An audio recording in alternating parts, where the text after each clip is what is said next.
Food লাভারদের জন্য আজকে একটা নতুন রেসিপি নিয়ে এলাম। বাসায় রান্না করেই যদি রেস্টুরেন্টের বিরিয়ানির ঘ্রাণ পেতে চান তাহলে আমার আজকের এই রেসিপিটা ফলো করে বিফ বিরিয়ানি বানিয়ে ফেলুন। আসসালামু আলাইকুম সবাইকে। এ ফিউ মিনিটস উইথ উর্মির আরেকটি নতুন রেসিপিতে আমি উর্মি সবাইকে স্বাগত জানাচ্ছি। কিছুক্ষণের জন্য আমার সাথেই থাকুন, আশা করি রেসিপিটি আপনাদের ভালো লাগবে।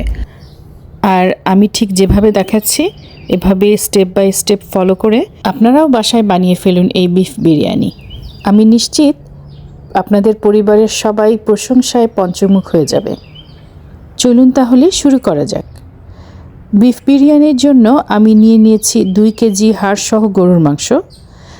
এখানে দিয়ে দিলাম 2 টেবিল চামচ আদা বাটা, আস্ত রসুনের কোয়া দিয়ে দিলাম 15 থেকে 20টা, লবণ দিয়ে দিলাম স্বাদ মতো।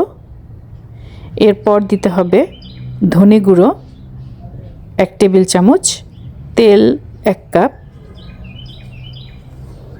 টক দই 3 টেবিল চামচের মতো, টমেটো কেচাপ 1 টেবিল চামচ, পেঁয়াজ দিয়ে দিচ্ছি 1 কাপের একটু বেশি। পেঁয়াজগুলো বড় বড় করে কেটেছি, খুব বেশি চিকন করার দরকার নেই। ভালোভাবে নেড়েচেড়ে মিশিয়ে নিচ্ছি।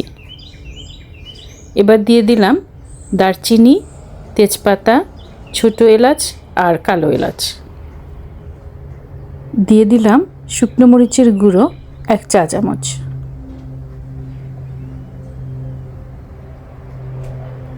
এবার মিডিয়াম আঁচে ঢাকনা দিয়ে রেখে দিচ্ছি।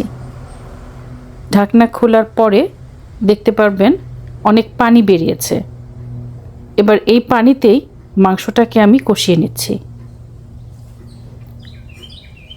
মাংস কষানোর সময় দিয়ে দিচ্ছি 5-6টা আলু বোখারা, 3 টেবিল চামচ দুধের মধ্যে 1 চিমটি জাফরান ভিজিয়ে রেখেছিলাম, সেই জাফরান ভেজানো দুধটা দিয়ে দিলাম। এবার দিয়ে দিচ্ছি 2 টেবিল চামচ বিরিয়ানি মশলা।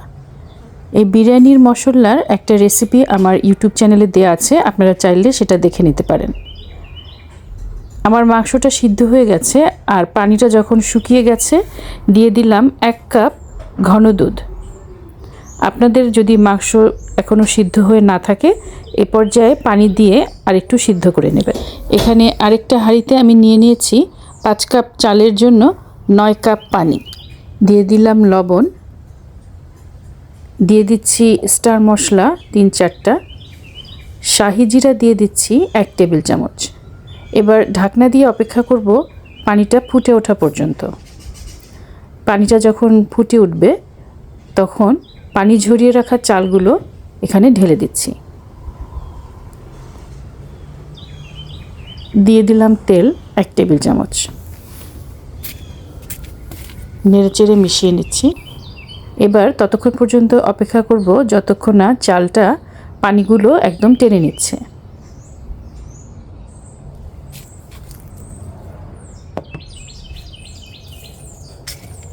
চালটা রেডি হয়ে গেছে। এবার এখানে আমি আস্তে আস্তে মাংসগুলো মিশিয়ে নেব, কিন্তু একসাথে সব মাংস দেব না। প্রথমে অল্প কিছু মাংস চালের উপরে বিছিয়ে দেব। এবার দিয়ে দেব পেঁয়াজ বেরেস্তা 1 টেবিল চামচ, 7-8টা গোটা কাঁচামরিচ আর 1 টেবিল চামচ ঘি। একটু উপর নিচ করে দেব চাল আর মাংসগুলো। তারপর আবারও কিছু মাংস দিয়ে দিচ্ছি।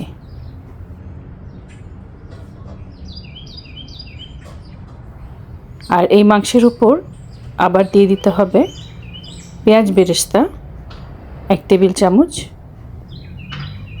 গোটা কাঁচামরিচ 7-8টা, ঘি 1 টেবিল চামচ। এবার দিয়ে দিলাম কেওড়া জল 1 চা চামচ আর গোলাপ জল 1 চা চামচ।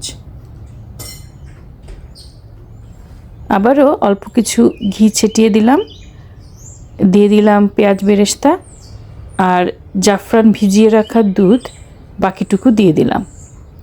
সব শেষে দিয়ে দিচ্ছি 7-8টা আলু বোখারা। সুন্দর করে চালের ভেতরে ভেতরে ঢুকিয়ে দিতে হবে।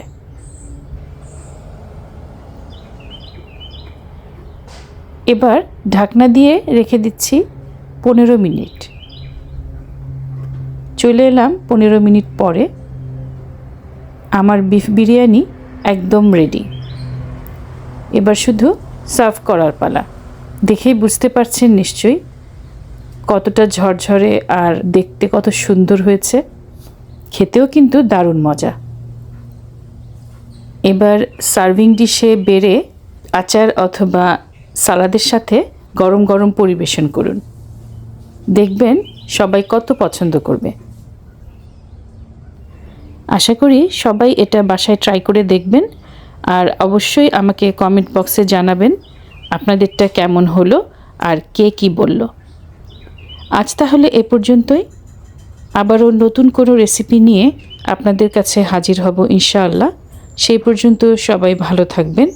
আল্লাহ হাফেজ।